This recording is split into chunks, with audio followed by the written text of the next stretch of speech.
Hello guys, હું છું હિતેશ ગઢવી અને તમે જોઈ રહ્યા છો એજ્યુ ગઢવી યુટ્યુબ ચેનલ. આજના વિડીયોમાં આપણે વાત કરવાના છીએ પાસ કઈ રીતના થવું એના ઉપર. કેમ કે મને ઘણા બધા સ્ટુડન્ટ્સની કમેન્ટ્સ આવી હતી કે સર બીજું બધું છોડો, તમે પહેલાં પાસ કઈ રીતના થવું એના વિશે વિડીયો બનાવો. તો હું પાસ કઈ રીતના થવું એના ઉપર પહેલાં એક વિડીયો બનાવી દઉં, એટલે જે લોકોને એવું લાગે છે કે અમે ફેલ થવાના છીએ અથવા તો પોતાની બધી જ હિંમત ખોઈ બેઠા છે એ લોકો થોડા ખુશ થઈ જશે. બરાબર? એટલે તમને ચિંતા કરવાની કોઈ જરૂર નથી. આપણી પાસે બહુ બધા આઈડિયા છે પાસ થવા માટેના. એમાંનો એક આઈડિયા તમને પેશ કરું છું કે કઈ રીતના પાસ થવાય. બરાબર? આ ગુજરાતીનું ઇંગ્લિશ આમ જ થઈ જાય છે.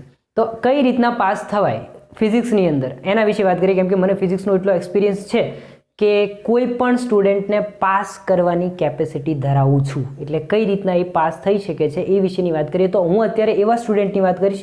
ધારો કે મને ફિઝિક્સમાં કંઈ જ નથી આવડતું, મતલબ હું એટલો ડફોલ છું કે મારા ફિઝિક્સમાં હું એક્ઝામ આપું તો મારા કેટલા આવે ખબર છે?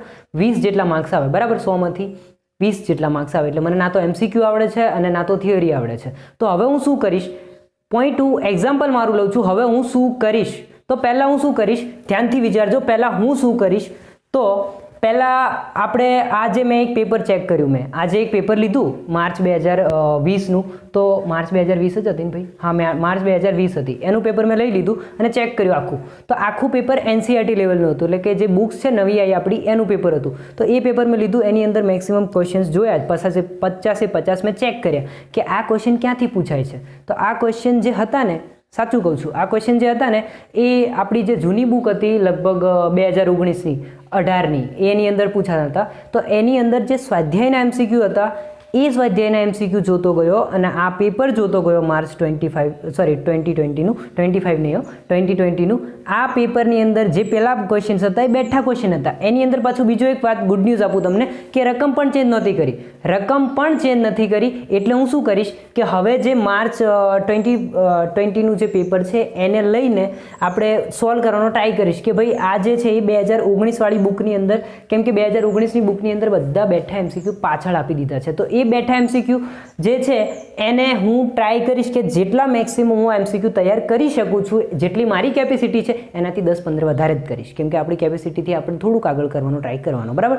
તો હું એ કેપેસિટીથી થોડું વધારે ટ્રાય કરું, મારાથી કેટલું પોસિબલ છે કે કેટલા MCQ હું કરી શકું છું, તો એ MCQ હું કરવાનો ટ્રાય કરીશ. એટલે મેક્સિમમ MCQ હું કવર કરવાનો ટ્રાય કરીશ. એટલે મારા MCQમાં બેઠા માર્ક્સ છે ભાઈ. બેઠા માર્ક્સ એટલે કેટલા? બેઠા માર્ક્સ એટલે અરાઉન્ડ 25 આવી જાય. કેમ કે હું તો ડફોલ છું ને, હું બધું પહેલેથી વાંચું તો મારે અરાઉન્ડ 25 તો આવે જ ને, આટલું બધું વાંચ્યું હોય તો. અને એ જે MCQની PDF છે એ મારી પાસે અવેલેબલ છે. તમે ડિસ્ક્રિપ્શનમાં મારો WhatsApp નંબર છે, પહેલાં આ વિડીયો જોઈને પછી ત્યાં મેસેજ કરજો. બરાબર? નહીં તો હું વિડીયોની અંદરથી અમુક સવાલ તમને પૂછીશ ને તો તમને નહીં આવડે ને તો હું PDF નહીં આપું.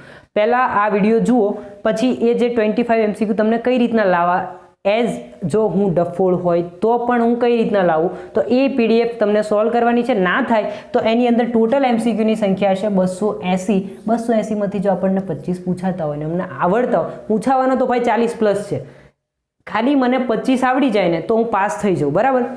તો આ તો મારી બેસ્ટ આઈડિયા છે કે ભાઈ 25 આવી જાય એટલે હું પાસ થઈ જાઉં. સેકન્ડ વન કે હવે હું થિયરીમાં શું કરું? ચલો MCQ તો મને આવડી ગયા છે, આમાં કોઈ વાંધો નહીં આવે. હવે થિયરીની અંદર શું વાંધો આવશે? તો થિયરીની અંદર કેવું હોય કે દરેક ચેપ્ટરની અંદર એવા ક્વેશ્ચન મેં સિલેક્ટ કરીશ કે જે દર વખતે પૂછાતા હોય, રિપીટ થતા હોય અને એ ક્વેશ્ચનને આવવાના ચાન્સ થોડા વધારે હોય.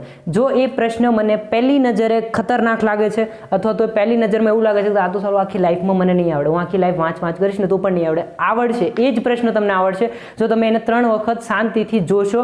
અને જે એની ફિગર હોય ને દેખાવમાં કોમ્પ્લિકેટેડ હોય ભાઈ. અમુક વસ્તુ કેવી હોય, દેખાવમાં કોમ્પ્લિકેટેડ હોય, તમે એને સમજી લો ને તો એકદમ ઇઝી હોય. તો હું તમને એક સર્કિટ બતાવી દઉં. ચલો સપોઝ તમને અત્યારે તમે પાર્ટ B નથી શીખ્યા અને પાર્ટ A શીખેલા છો. ઓકે,